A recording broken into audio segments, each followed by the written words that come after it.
Hello बच्चों, how are you. आज अपने जो चैप्टर लेकर आए हैं उसका नाम है स्थिर वैद्युतिकी। ये चैप्टर बोर्ड पर्पस से भी बहुत इंपॉर्टेंट है, ये चैप्टर कंपटीशन पर्पस से भी बहुत इंपॉर्टेंट है। चलो अपने स्टार्ट करते हैं। स्थिर वैद्युतिकी। स्थिर का मतलब होता है रुका हुआ, यानी कि रेस्ट में। वैद्युतिकी जो वर्ड है ये लिया गया है आवेश के लिए। आवेश यानी कि जब आवेश रुका होगा तो वो कैसा बिहेव करेगा, यानी कि उस कंडीशन में जब आवेश रुका होता है उस स्थिति में इसके क्या क्या गुण होंगे, उनकी अपने को इस पूरे चैप्टर के अंदर स्टडी करनी है। फिर उसी के आधार पर अपने ये स्टडी करेंगे संधारित्र की, अपने स्टडी करेंगे और अदर इक्विपमेंट्स की जिनके बारे में अपने आगे स्टडी करेंगे। आवेश क्या चीज है, इसके बारे में साइंटिस्ट ने, वैज्ञानिकों ने सबसे पहले कैसे सोचा। देखो, बचपन में आपने बहुत बार एक खेल खेला होगा कि आपके पास कोई प्लास्टिक का स्केल है और उस स्केल को आप बालों के साथ रगड़ते हो और रगड़ने के बाद कागज के टुकड़ों के पास लेकर जाते हो। खेला होगा मोस्टली सबने। नहीं खेला तो आप इस खेल को खेल के देखना कि प्लास्टिक का वाला जो स्केल होता है उसको लेना, उसको पहले तो वैसे ही उसको कागज के टुकड़ों के पास लेकर जाना। आप देखोगे कि उन दोनों में कोई रिएक्शन नहीं होगी। फिर जैसे बालों में घिसाते हो उसके बाद लेकर जाते हो तो देखते हो कि कागज के जो टुकड़े हैं वो उस स्केल की तरफ जाते हैं, स्केल की तरफ आकर्षित होते हैं, अट्रैक्ट होते हैं। तो ऐसा क्यों हो रहा है? जब हमने उस स्केल को नहीं घिसा था बालों के साथ तब वो उसकी तरफ नहीं जा रहा था, लेकिन घिसने के बाद कागज के जो टुकड़े हैं वो स्केल की तरफ जाते हैं। तो ऐसा क्या हो गया? इस फिनोमिना के पीछे, इस घटना के पीछे कौन रिस्पॉन्सिबल है? इस घटना के पीछे जो रिस्पॉन्सिबल है वही आवेश है। अब देखो, आवेश है क्या चीज, कैसे, कितने टाइप का होता है, कितने प्रकार का होता है, उन सब के बारे में अपने स्टडी करते हैं। आवेश कितने प्रकार का होता है इसको सबसे पहले बताया था बेंजामिन फ्रैंकलिन ने। Benjamin Franklin. आवेश होता है दो प्रकार का, एक तो होगा धनात्मक यानी कि पॉजिटिव और एक होगा ऋणात्मक यानी कि नेगेटिव। दो टाइप के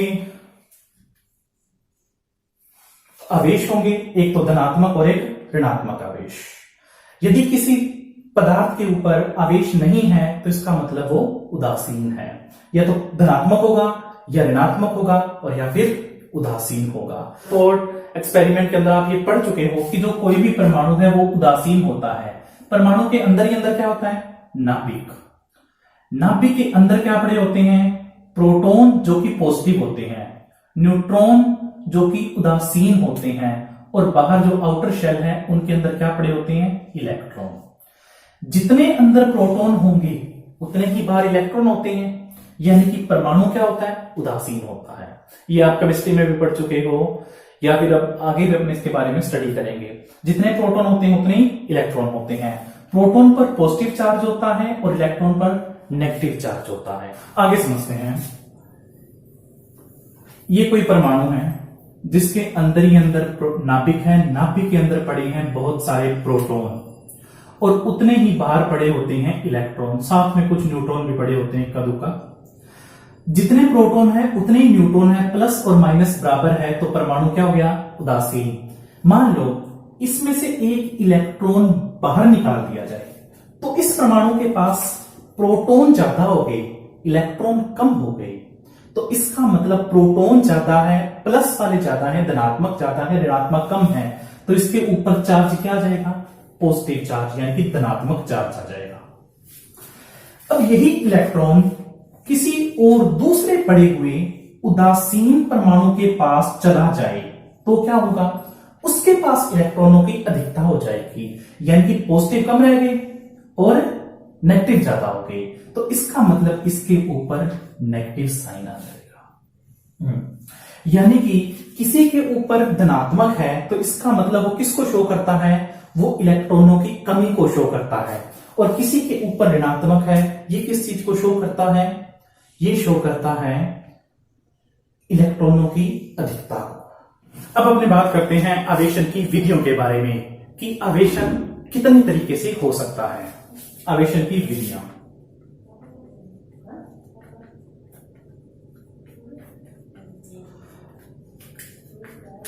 यानी कि किसी पदार्थ को जो आवेशित किया जाता है वो कितनी विधियों से किया जाता है। इसकी मुख्यतः 3 विधियां होती हैं। कितनी विधियां होंगी? 3। सबसे पहली घर्षण द्वारा आवेशन, यानी कि 2 चीजों को इसमें रगड़ा जाएगा और उसके जरिए चीजों को आवेशित किया जाएगा। दूसरा है चालन के द्वारा आवेशन, और तीसरा है प्रेरण के द्वारा आवेशन। एक एक को क्रमबद्ध करके अपने पढ़ेंगे कि घर्षण के द्वारा आवेशन कैसे होता है, चालन के द्वारा कैसे होता है, प्रेरण के द्वारा कैसे होता है, फिर इनके अंदर जो क्वेश्चंस बनते हैं उनके बारे में हमने डिस्कशन करेंगे। इससे पहले तक जो हमने पढ़ा था उस पर कोई ज्यादा क्वेश्चंस नहीं बनते ही नहीं है, क्वेश्चन और नहीं पूछे गए हैं। यहां से जो है, जो ये विधियां हैं, यहां से हमारे क्वेश्चन स्टार्ट होते हैं, जो कि अक्सर बोर्ड के एग्जाम के अंदर आपसे पूछे जाते हैं। तो अब एक एक विधि करके इनकी स्टडी करते हैं। तो सबसे पहली विधि है घर्षण के द्वारा आवेशन।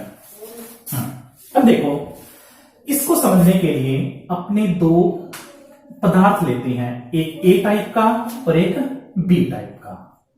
दोनों ही पदार्थ आपको पता है, कोई भी पदार्थ बना होता है वो परमाणुओं से मिलकर बना होता है, तो इसके अंदर भी बहुत सारे क्या पड़े होंगे? परमाणु पड़े होंगे। इसके अंदर बी वाले में अलग टाइप के कुछ परमाणु पड़े होंगे। जैसे ही हम ये प्रारंभ में उदासीन है, कोई चार्ज नहीं है, जैसे ही हम इनको रगड़ेंगे तो क्या होगा?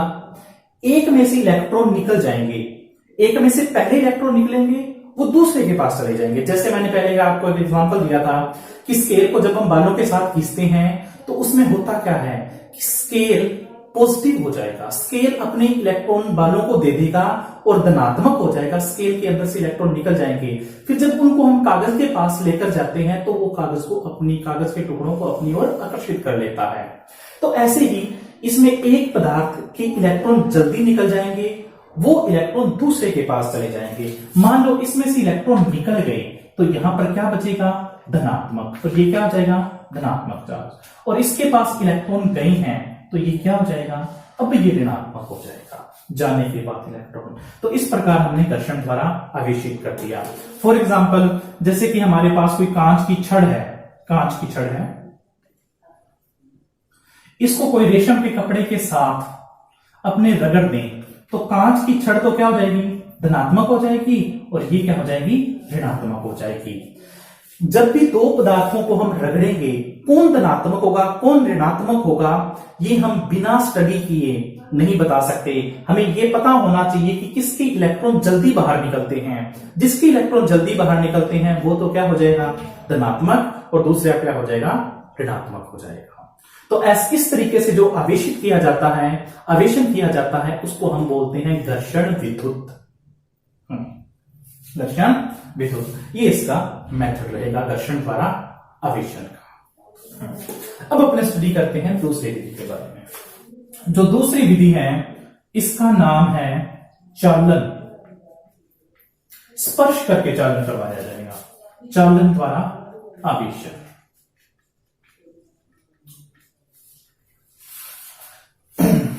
देखो, इस विधि को समझने से पहले हमें एक छोटी सी चीज और समझनी है।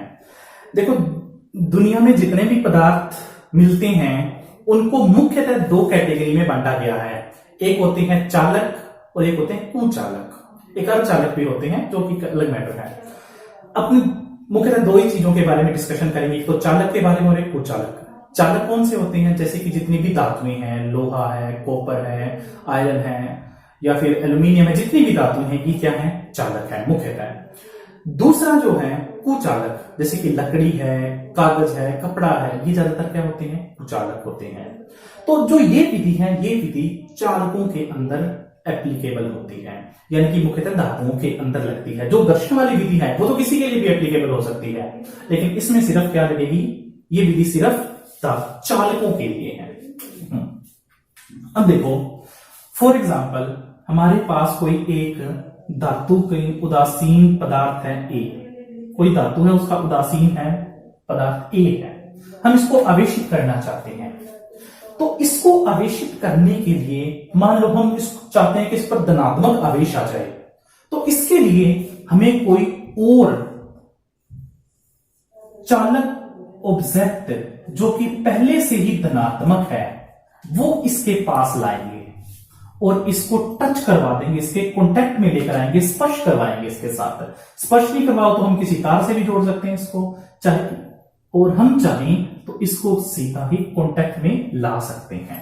जैसे ही कांटेक्ट में लाएंगे और इस तरीके से इसको लिखा जाएगा ए और ये बी होगा, तो इसमें से कुछ चार्ज बी में से कुछ चार्ज इसके ऊपर आएगा।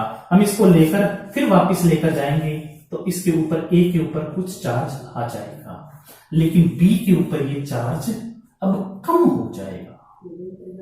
बी का कुछ पार्ट कहां चला जाएगा, ए पर चला जाएगा। यदि हम चाहते हैं कि इसको ऋणात्मक करें, ऋणात्मक आवेशित करना चाहते हैं, तो हम ऐसा ऑब्जेक्ट लेकर आएंगे जो पहले से ऋणात्मक हो, फिर इसके टच करवाएंगे तो इसका कुछ पार्ट इसके ऊपर, जो आवेश का कुछ पार्ट, ऋणात्मक आवेश का कुछ भाग, कुछ हिस्सा इसके ऊपर आ जाएगा।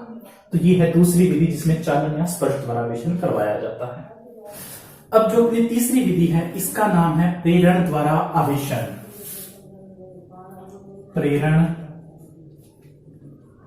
द्वारा आवेशन, ये विधि भी कुछ चालकों और चालकों दोनों के लिए, सभी पदार्थ के मटेरियल के लिए एप्लीकेबल है। एग्जांपल, हमारे पास कोई धातु का कोई गोला है इस टाइप से, ये धात्विक पदार्थ है, कोई चालक है, ठीक। ये स्टैंड है लकड़ी का, कुचालक स्टैंड है, ये धातु है, ये लकड़ी का स्टैंड है। ये उदासीन है। पहले हम चाहते हैं कि हम इसको आवेशित करें।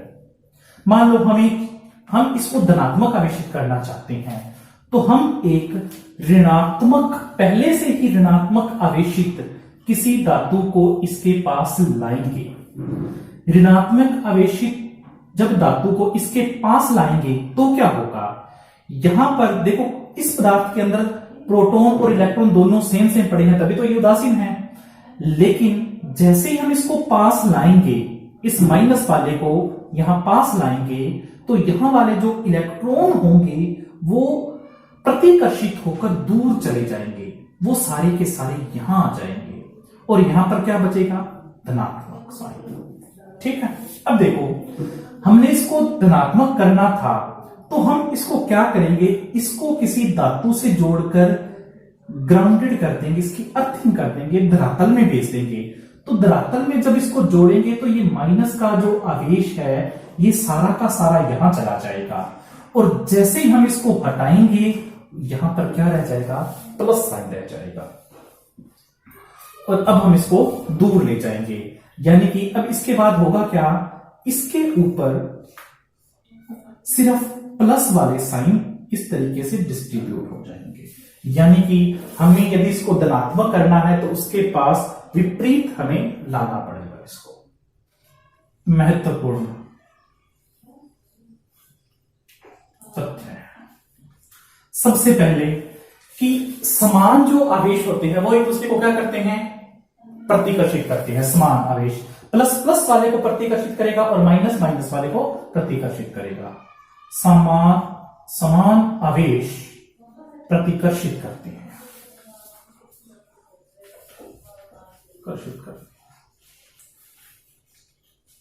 दूसरा विपरीत आवेश क्या करते हैं, आकर्षित करते हैं। प्लस माइनस एक दूसरे को आकर्षित करेंगे।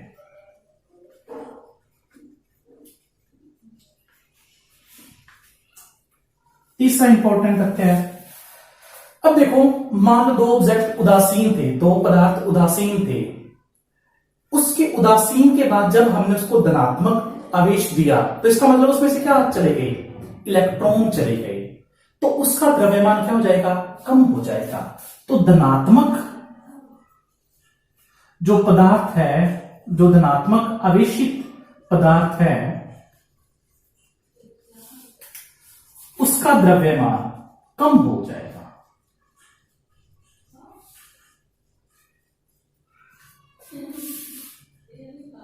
क्यों? क्योंकि उसमें से इलेक्ट्रॉन चले गए हैं। लेकिन जो ऋणात्मक है, ऋणात्मक आवेशित पदार्थ है, उसका द्रव्यमान क्या हो जाएगा? अधिक हो जाएगा।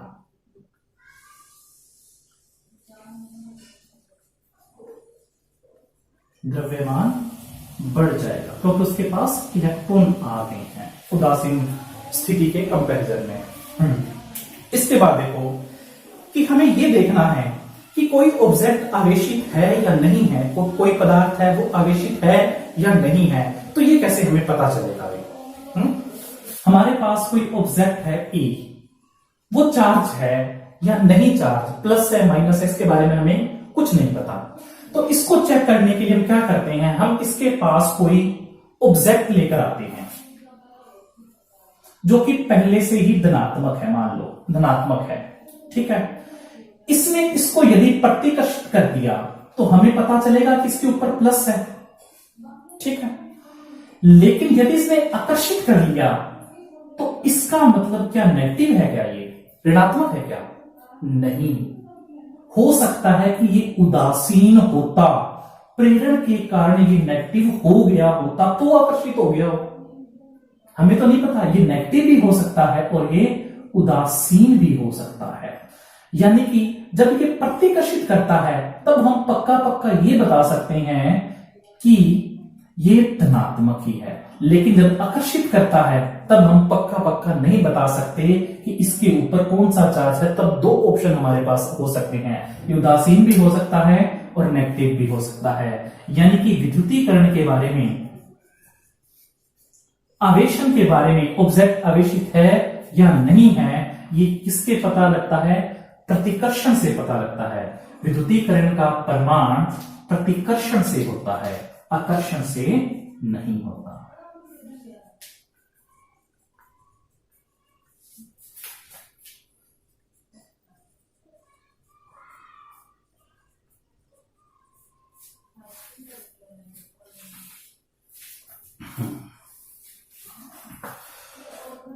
कर लियो नोट, ठीक।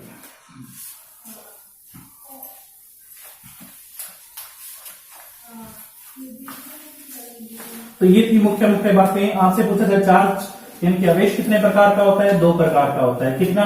कौन कौन सा? प्लस और माइनस, यानी कि धनात्मक और ऋणात्मक। किसने बताया था? बेंजामिन फ्रैंकलिन ने बताया था।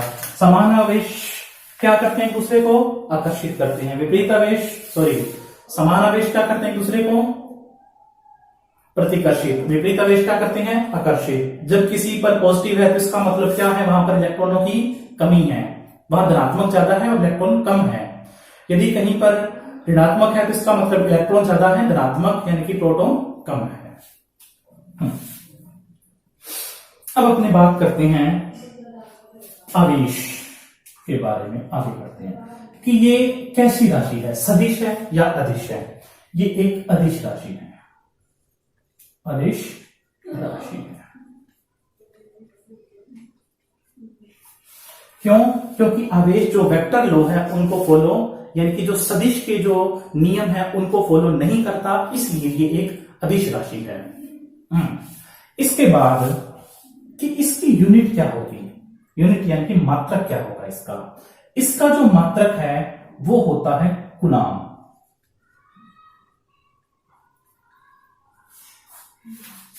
कूलाम जो ऐसे मात्रक है वो है कूलाम। इसकी जो विमा है वो बनती है m0 l0 t1 a1, ये इसकी विमा लिखी जाएगी। क्योंकि जो कूलाम है, जो ये वाली मात्रक है, इसको हम मूलभूत राशियों के अंदर नहीं मानते। हम जब भी इसका यूज करेंगे, आवेश की विमा बतानी होती है, तो हम धारा को मूलभूत राशि मानते हैं। जो आपने 11th क्लास के अंदर पढ़ा है वो मूलभूत राशि है। तो कभी भी जब इसकी विमा बताई जाएगी तो हमें इसके लिए एम्पीयर का ही यूज करना है। तो ये 3 बातें आपको मुख्य तौर पर आगे ध्यान रखनी है।